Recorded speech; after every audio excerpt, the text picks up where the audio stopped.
So we've got the machine set up. We're going to start sewing. However, before you start sewing your blocks, there's something that's really important. This stitching on here is what I've done before, so don't think I can't sew in a straight line. It was a practice piece for somebody, but just going to use the same thread. It is essential when we're making our blocks that we have a accurate 1/4 of an inch seam allowance. So if you don't have a specialised foot, or you're not quite sure how your machine stitches, best way to test it is get a piece of scrap fabric,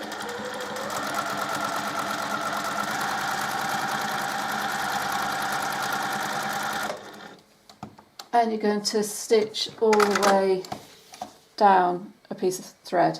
So I've got long stitches here. I've been stitching, doing some top stitching, I think, so, but it gets me through quicker. So what I'm going to do now, you get your baseline done.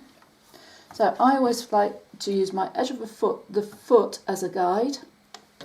So this isn't my 1/4 of an inch foot, this is just my normal foot from a machine, and I've got the line that I've just stitched. I'm using the edge of my foot as a guide, stitching the line next to it. When that's done, measure it. Now I recommend that you use a quilting ruler to measure it, because these don't distort, their markings are there and you can't move them.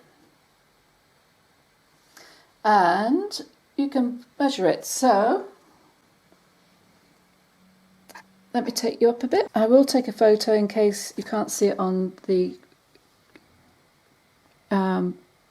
video. So this line here is my 1/2 inch line.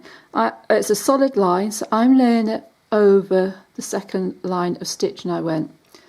These lines here are the next 1/4 of an inch along, and you can see it's sitting on top of that first line that I did. So I know by using the edge of this foot, I'm getting a 1/4 of an inch seam allowance.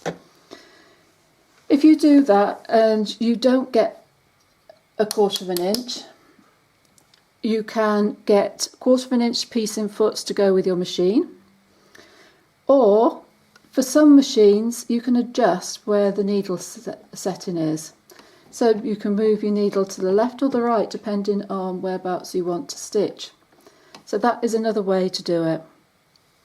Otherwise, keep adjusting it, and if you can't change your foot or anything, you can get some tape and put it down. You don't want to block up your holes where your press feet are, but you can put some tape along the needle plate so that you can run your fabric along it to make sure that it's straight. When it comes to quilting, if you feel that you're going to be doing a lot of it and would like to do it regularly, then it's well worth putting that investment in to get the correct feet. Once you're set up with your 1/4 of an inch seam allowance, we can get on and join our pieces.